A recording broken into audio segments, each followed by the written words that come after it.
What's going on, guys? Welcome back to the channel. This is Asa Studio with another retouching tutorial. So let's say you take this shot in the studio and you want to edit your image. I'm just going to show you two ways or two basic methods you need to do in order to get your photo to look good. So this is mainly focused on color correction and frequency separation, and mainly you are going to see other trick or tips you can use in editing your images as fast as you can. So just stick with us in the video. So let's get started. The first thing I would like to do is color correction, and I'm going to do my color correction in two ways, using the white balance method of the solid layer and also using the hue and saturation adjustment layer. So let's get started. The first thing, let's grab a solid color adjustment layer, and it's okay. I'm going to turn it off. I'm going to zoom in closely. Now you can see our eyes, right? It's not looking white. It's kind of having a harsh color. So I'm going to turn it on. Double click. Sorry, let's turn it off. Double click on it to bring the color correction when it's off like this, and then select the eyes. So I'm going to select the brighter part of the eyes. Let's select this side. Yeah, this side. Okay, let's select this side. It's all still the same, and I'm going to take it all the way up. So somewhere here, it's okay. Turn it on. Change the blending mode to divide, and there we go. So we have here and we have here. All right. So now that's not all.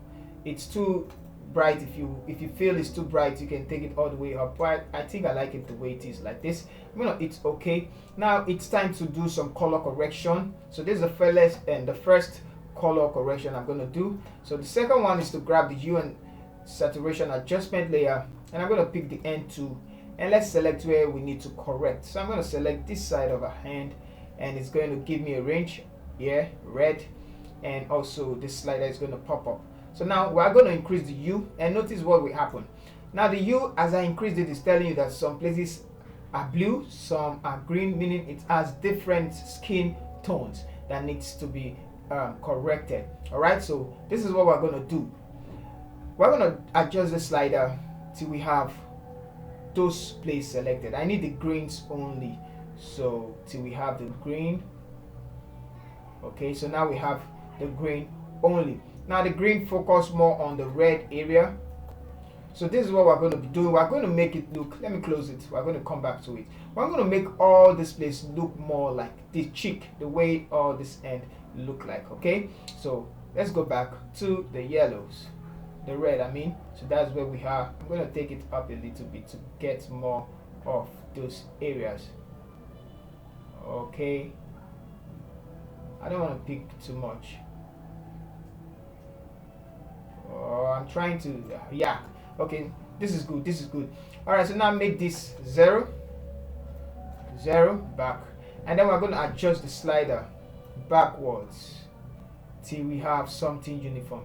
Now don't make the cheek deceive you. If you take it too forward, it's going to look like this. I don't want to get, I just want to find a very good spot for it. So this is looking okay and natural. Okay, so this is 35.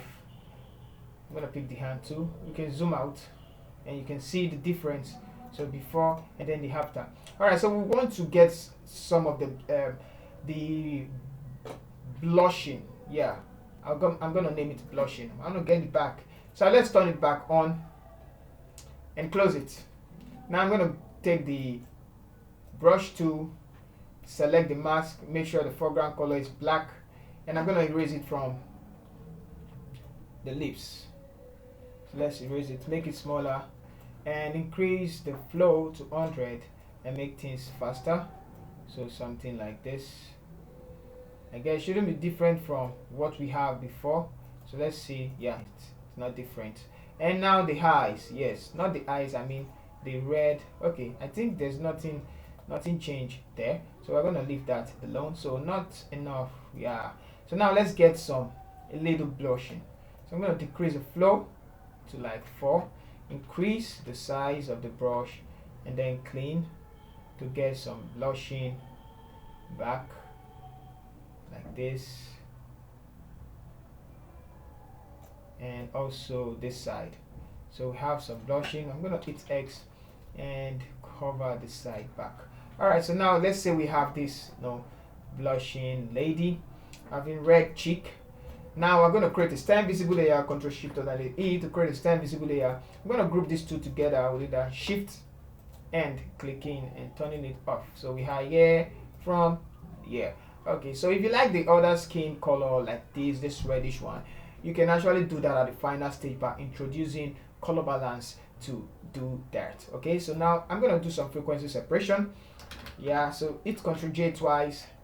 You can skip this step if you already know how to do frequency separation. Name the first one color and name this texture. So we're actually separating the texture and the color layer in order to work on it independently. I'm going to turn off the texture layer, select the color layer, go to filter, blur, and Gaussian blur, and I'm going to blur it. The more you blur, the more texture you have. The lesser you blur, the lesser texture you have. So I want something. I need the skin tone to blend as fast as I can, so I'm going to use a lesser blur, so something like this, and I'm going to hit OK. I'm going to turn the texture on and then go to image, apply image, and I'm going to go to the layer and select color, the blending mode, select subtract, and scale to 128. Yeah, it's an 8-bit image. So now we have more of the texture. Okay, so what we are going to be doing, we're going to change the blending mode to linear light, and we have our image back. Okay, so group the two together and name it frequency separation. It's enter. Now open it up. Let's start blending. Select the color layer, go to the brush tool and select the mixer to brush. Let your brush settings be like this above, or you can increase the width or decrease the wet, but I like leaving mine like this, like 9, and turn off sample all layers. So now you're going to blend.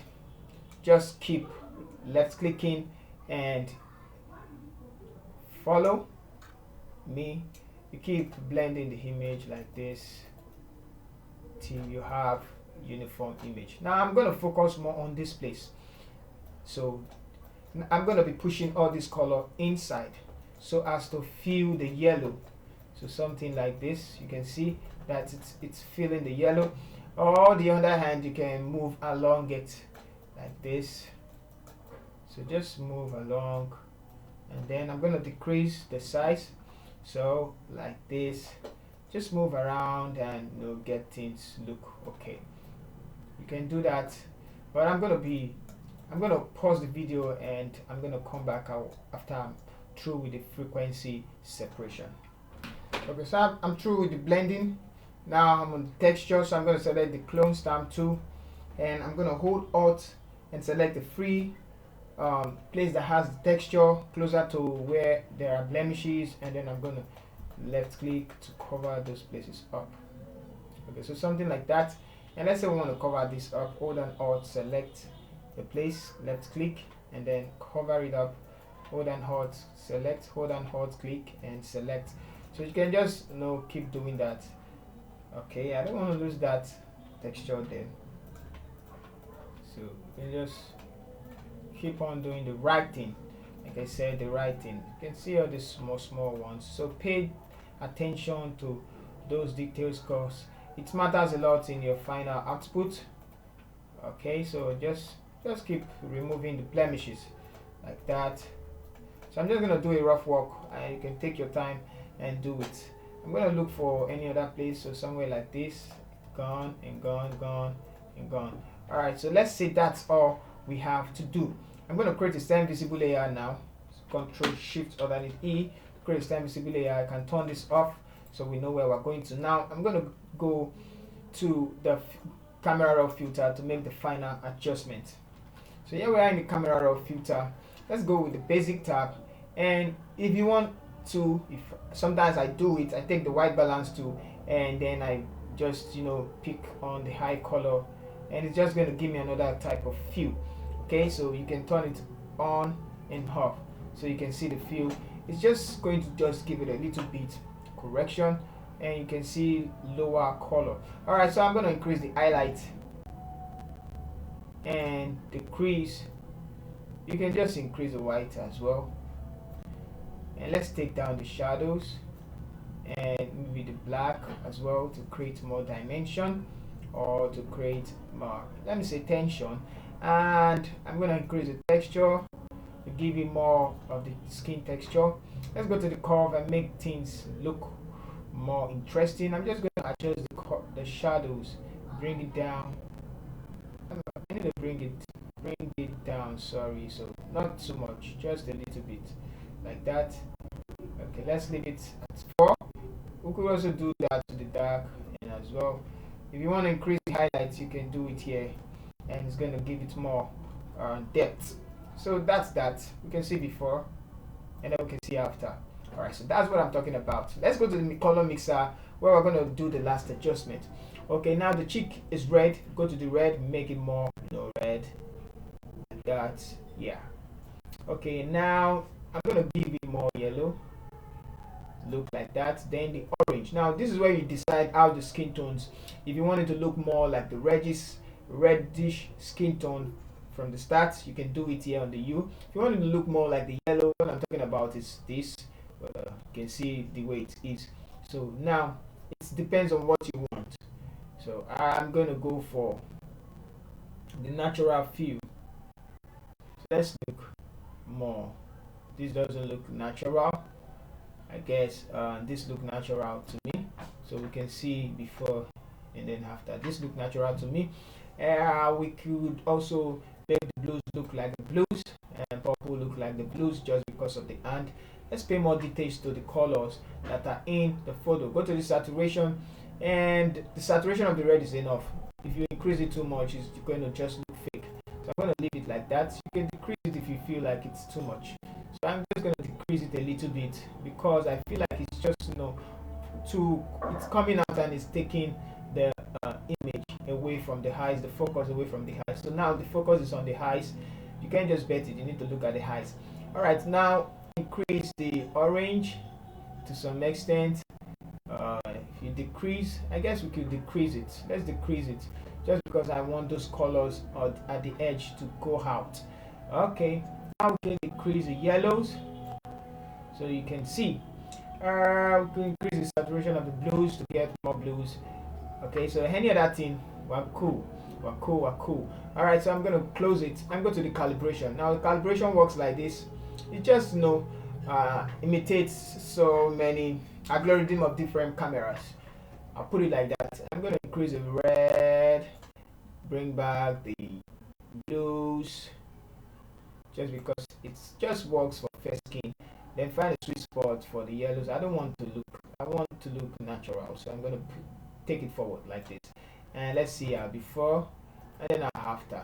So this looks great. I'm going to close it for we're done with the photo. It's okay, and wait for Photoshop to give us our final image. If you want to do some dodging and burning, you can do dodging and burning. You can also do more of color grading, but I just want to edit and get the image to look natural. Okay, so let's see our before and after.